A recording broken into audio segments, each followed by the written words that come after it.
So I guess I could use this time to like talk about what's happening right now for me, quite literally, with my channels and what I plan on doing. So like right now, actually before I bought this game and started doing this, I was mainly just playing Fantasia on the second channel. And that's been going really, really great. I've been enjoying myself in that game. I mean, it's like, I could see what all the hype was about. I mean, it really is kind of like the penultimate like Final Fantasy RPG kind of experience without actually being a Final Fantasy game, which is what makes it so incredible. It's not difficult by any means, but in those type of games, you do definitely run into like a wall at some point. Like in Final Fantasy, it wasn't so much that the game was overly difficult. I mean, the difficulty in the Final Fantasy VIII Remastered when I played it was to be expected.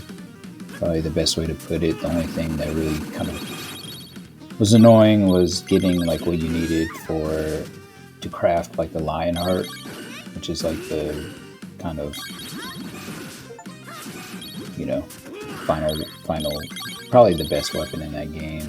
There's probably other things you can do to just, you know, be strong as well, but that was one thing I wanted. And actually I got it, and right around the time I got it was around the time I actually deleted like all the stuff I was uploading at the time as well, which included Nier Automata, Bloodstained,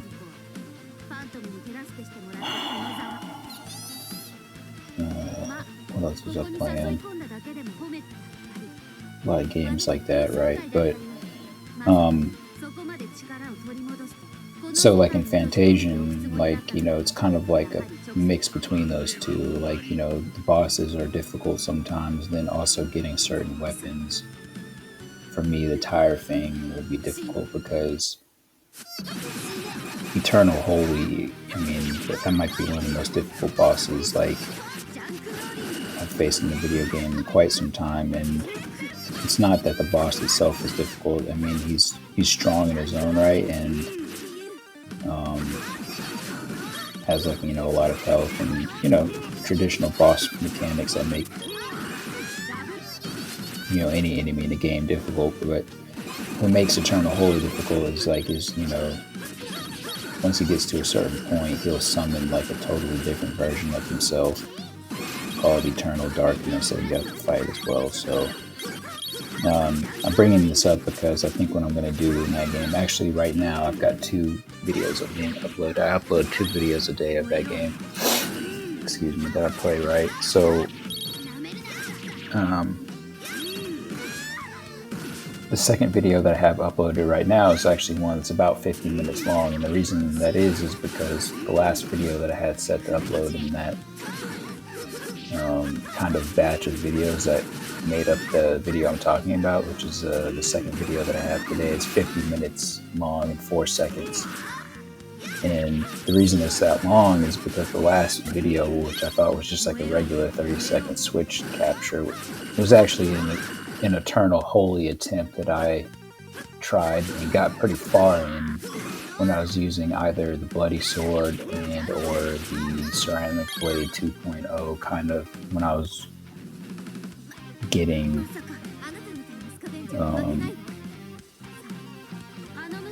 not necessarily comfortable, when I thought that some of the loadouts I was using that had like team-oriented buffs, you know, I thought I could beat it, so I tried it, and because I got pretty deep in them, actually,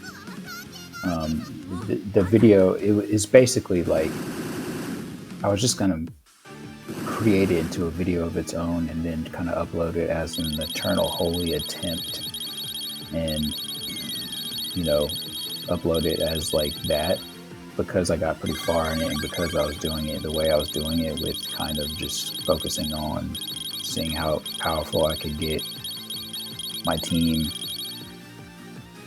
over the course of me fighting him and seeing if I could beat it that way. Even though I didn't, because I got so far at the level I was at, I kind of just made it into a video. But I forgot that not only that that's something that I did, but, you know, where it was in my folder that I kept it in on my computer.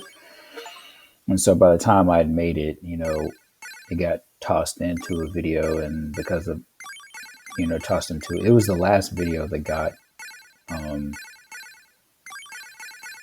added to a regular video that I thought I was making, so that's why it's that long.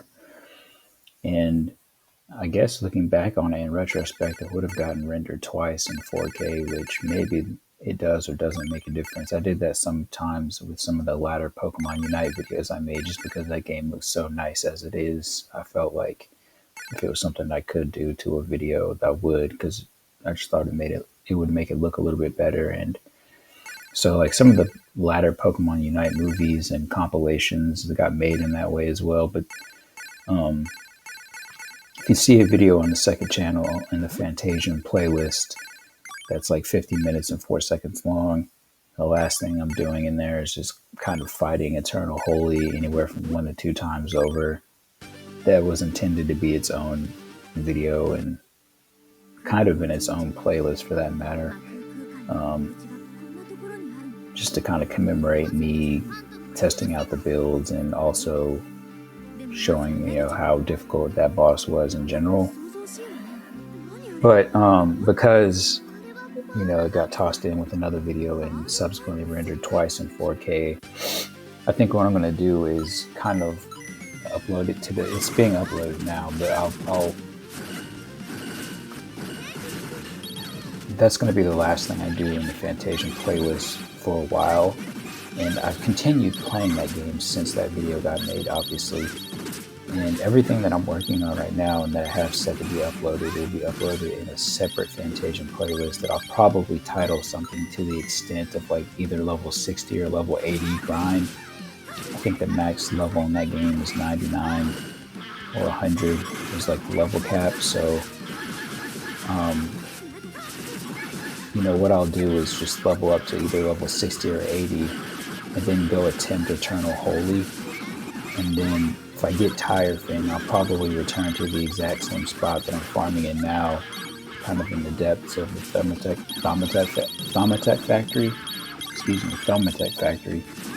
and continue grinding up to level 80. It's going to take some time, but what people don't realize is that, as time goes on, I continue to level up.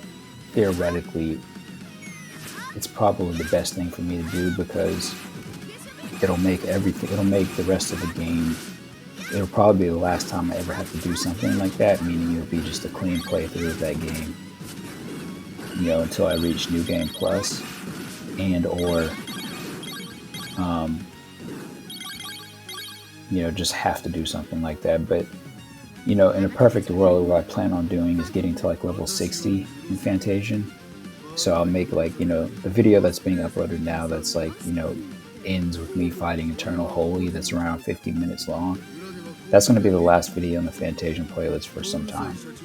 I'm going to make a separate playlist where I'm just straight grinding for experience, and I don't know if I'm going to label that Fantasian grind to level 60 or level 80, but I'm going to actually have to end up making a playlist tomorrow, because that's when I'm going to have to start uploading those videos. And because they are what they are, they're going to have to be put in a separate playlist. So,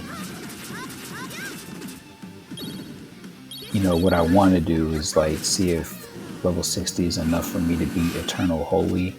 And if it is, I'll go back to that same spot with Tire Fang and probably make a separate similar playlist that's just me grinding to level 80 with Tire Fang after the level 60 grind with the Ceramic Blade 2.0.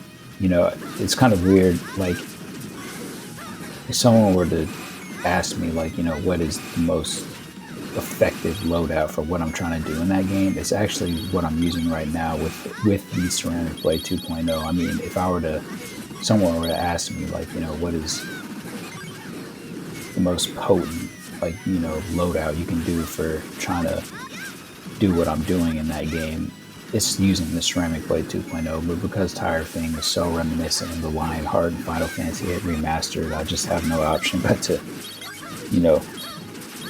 aspire to get that weapon and use it subsequently. But it's just slightly less powerful than the Ceramic Blade 2.0, but, for what it looks like, it's something that I'm willing to kind of just deal with.